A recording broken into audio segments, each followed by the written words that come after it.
and welcome to another video tutorial. My name is Britta Swiderski and today I'm going to be showing you how to do letterpress with your Sizzix Big Shot or any other die cutting machine that works in a similar way. You'll have to adjust these instructions a little bit depending on your machine, and every machine is a little bit different, is a little bit tighter or looser. So have caution and make sure that you only add one piece of packing paper at a time, because you don't want to break your machine. So don't overforce your machine. But this is a vlog style tutorial because I'm showing you the process of doing this whole thing. So I have my plate that I got printed, well, not printed, but made from Lifestyle Crafts, and you can go on their website and have your own design made into a plate, or you can buy one of their designs that they already have made for you, or you can also use Boxcar Press. I've heard they're really good. You might have to adjust your packing a little bit because those plates tend to be a little bit thicker, but will still work in your die cut machine. And essentially what we're doing is embossing into the paper, but using ink on top of it. So I'm sure you've seen this technique before using stamping inks, but now we're using letterpress inks. So I have my plate adhered to my Big Shot cutting plates. I'm using two brand new plates for my Big Shot. And I'm using the adhesive that came with the plate. You can also pick up some extra adhesive from Lifestyle Crafts, and it's basically just kind of repositionable sticky adhesive that's very thin. I've actually stuck together my plates with masking tape on the side here. Once they're closed, you mask them over, and I used two pieces of tape there, and then opened it up, made sure it was flat, and then added another piece of tape to make sure that I have a hinge going. You can try all sorts of different cardstocks for this. I'm starting with the Letterpress Lifestyle Crafts cardstock because it's cut to the exact size I want it, which makes it easier for me. Then I went ahead and kind of hinged it closed and lined it up, and then I used masking tape to tape off the corners. So I'll be able to line up my sheets of paper very easily into these corners, ink up my letterpress plate, and then close it, and then run it through my machine. I'm also going to be using some double-sided adhesive here. You can use score tape or whatever you want, just to use it so that the paper really sticks in place and doesn't move when we lower our ink down onto it.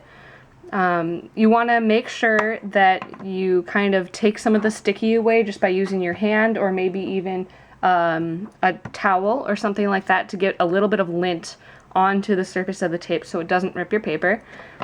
But you can use that to keep your paper in place. And then we're ready to ink our little guy up here. For inking, you'll need some letterpress ink. I'm using the Lifestyle Crafts letterpress ink in gold. You'll need a soft brayer that's a little bit wider than your design. My design is just about 4 inches wide. So I have a 4-inch wide brayer. And you want this soft rubber, and you can get this at an art supply store. I'll make sure to have a link to all of the supplies I use in this video. And then this is a printing tray. It's a black printing tray. Also, it doubles as an ink surface for you to ink your brayer on. You can also get this at art supply stores. I bought these both together from Dick Blick Crafts. You can buy those online too, by the way. So I'm going to start out by putting just a little bit of ink down onto my surface. Just about that much ink, so you can see it next to my finger.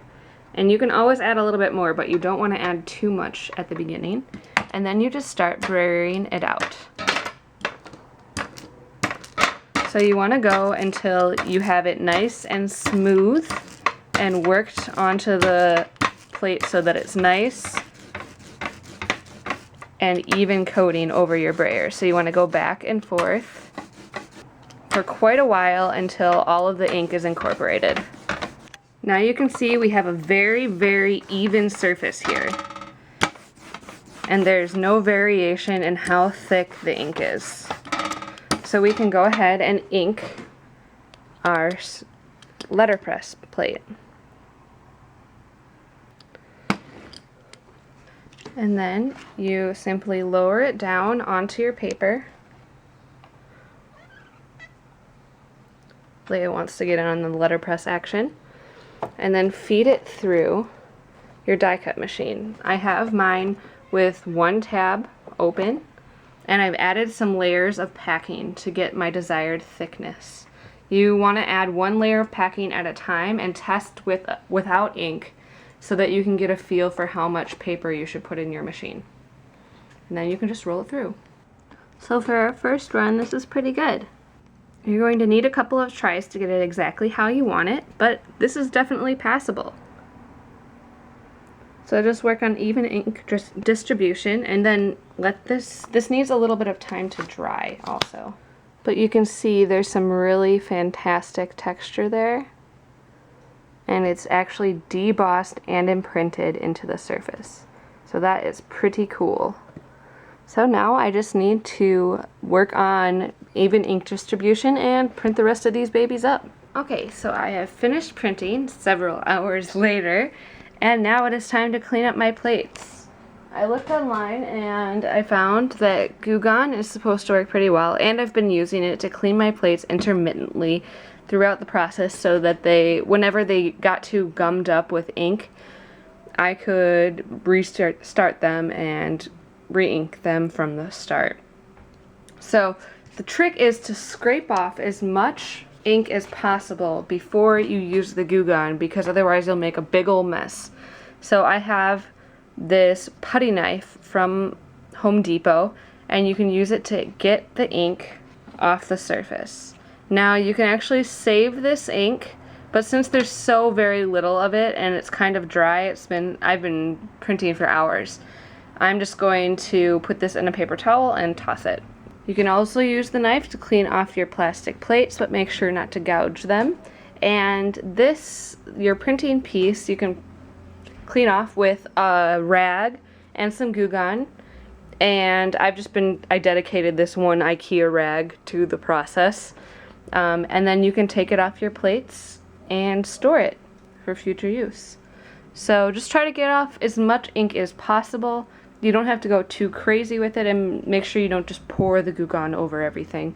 You can put it on the towel first. So I'm going to clean everything up and then just wait for everything to dry. The ink does take a while to dry, so you want to make sure to let it rest. I've just been kind of stacking them very carefully on top of each other. And you can see I have several sheets of paper that didn't exactly make it through the process.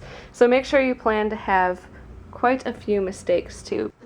So I finished my invites and I've cleaned up. So I'm very happy that I was able to letterpress my own invites, and I hope you've enjoyed this little vlog style tutorial. Thank you so much for watching. For more information and a full list of supplies, check out my blog post linked in the description below this video. Thanks so much for watching, and I will see you again next time on another video tutorial.